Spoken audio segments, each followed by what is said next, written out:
back to the show. Joining us now from Packers camp is a dear friend of ours, front office analyst Scott Pioli. Scott. Yeah.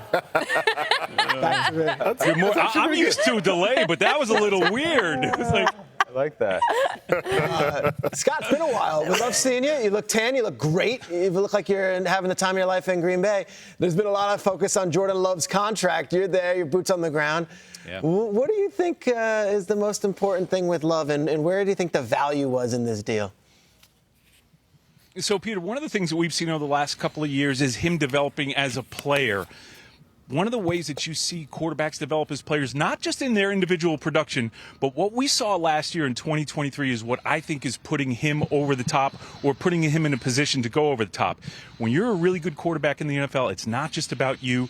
It's about developing young players around you. And what Jordan Love did last year in 2023, the Packers and Jordan Love and their wide receiving core set an NFL record in terms of the number of receptions, yards, and touchdowns by first and second year players. Remember all the hand-wringing that went on when we were concerned about Goody and whether or not he was getting the right players? Why didn't they draft a quarterback in the first, wide receiver in the first round? And there was a lot of verbal abuse going his way. Well, last year the Packers set a record for first and second year receivers in their production. So to me, watching what Jordan Love was able to do with young players and develop them, that's what makes the difference in really good young quarterbacks. And we're seeing that now with Jordan Love. Yeah, and Scott, let's stay in the division. You know, we talked at length about the high expectation in Chicago for the first overall pick, Caleb Williams. Where do you land here? I mean, what do you make of Williams and the Bears this season? You know, first of all, looking at the rookie quarterbacks, before I talk about Williams specifically, I saw Jaden Daniels this weekend at Commanders camp. And one of the things I was saying to somebody is the most important thing a rookie quarterback can do, and this applies to Caleb Williams, is get the players in a huddle, get the play called, get everyone calm, get them up to the line of scrimmage, get the ball snapped in your hands without having a pre-snap issue. As silly as that may sound, that is so critical. Caleb Williams is going to be, we have to manage expectations with all of these young quarterbacks. I see him being a good player. But as you know, you've played in this league. What you want to see out of your young quarterback is that person being able to lead and to authentically resonate with his teammates. There was a story that Kevin Byard told this weekend about something that Caleb did in the locker room. Pulled the team up together. They were going to break as a team, and he told the entire team, listen, guys, we have to do a better job around this locker room. We've got people that are custodians. We have to clean up the room. We have to help everybody in this organization be better and do better. That may sound like a silly thing, but what Caleb Williams authentically showed his teammates is that he cares about people, not just people that are superstars, and that's going to help him as a leader in leading that team. People think that's unrelated. There's a real thing right there. Scott, that's a full parallel to what Kevin Warren's been trying to do when he was hired for that job. He wanted to meet with every single person in the building, and now there's that tether between them. That's pretty cool to hear.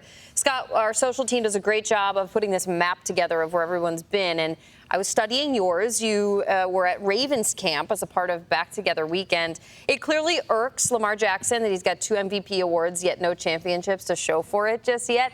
So then a couple weeks ago, his head coach is trying to motivate him maybe in a different way when Harbaugh came out and said, I think Lamar Jackson can become the greatest quarterback. What do you think compelled Coach Harbaugh to say this about Lamar, knowing the era of quarterback that he is playing in right now, specifically amongst Patrick Mahomes?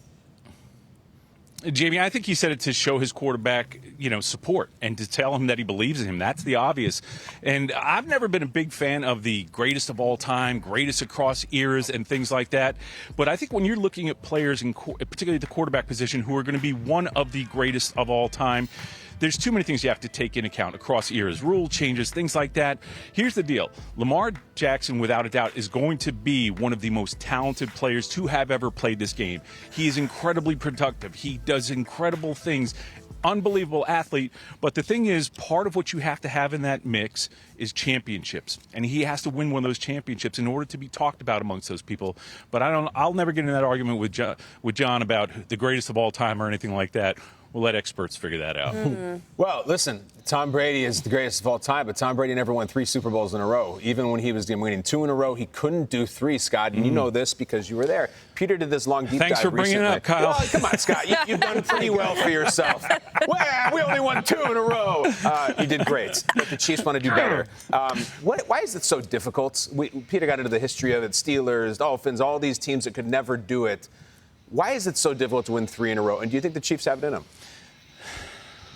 Well, I think the Chiefs do have it in them to make it possible. But as Kyle, as we know, one of the obvious things is what is your team health?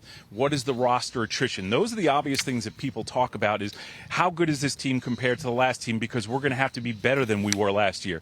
But you have to remember, all the teams around the league, they're changing too. Some are getting better, some are getting worse. But I think the thing that doesn't get talked about enough is just the overall organizational attrition that occurs. Because yes, you're losing players, you lose coaches, but then you lose front office members, you lose trainers. What happens is when you have success, high tides raise all boats, and your team starts getting poached of all the talent that exists within it.